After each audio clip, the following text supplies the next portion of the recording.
Hello, this is Dr. Fitzgerald, and this is part one of a multi-part video on Chapter 5, Learning Module 3, entitled Evaluating Deductive Arguments. This is an important learning module for us since it examines in depth one of the two major types of inference, namely deduction. So here's what we want to accomplish. These are the things I will expect you to do. First, tell the difference between valid and invalid arguments. Secondly, use several simple techniques to determine validity. Third, explain and illustrate argument form. Next, differentiate between propositional and syllogistic arguments. Explain argumentative soundness and the concept of deductive cogency. And finally, differentiate between validity, soundness, and cogency. So let's review what we need to know about deductive arguments. Since their reasoning is conclusive, the claims they present cannot be false. That is, if the premises are true in a deduction, their conclusion must be true. That is, its truth is necessary. We describe the form of such arguments as valid.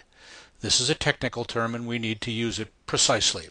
The premises of valid arguments are said to entail their conclusions. Assuming the premises to be true, it is impossible for the conclusion to be false. Another way to put this is to say that entailment preserves the truth of the conclusion. If an argument is valid, then its form preserves or conclusively establishes the conclusion's truth. If an argument doesn't have this feature, we call it invalid, which simply means that it isn't deductive. It doesn't mean that it's a bad argument. It just means the argument doesn't meet the very strict requirements of a deduction.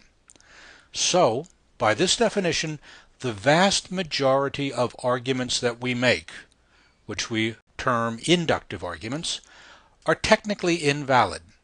No problem.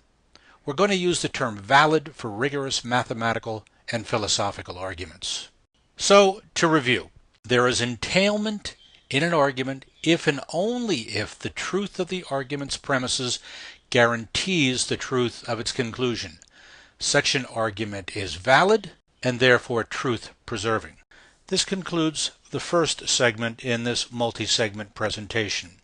Please go on to segment 2.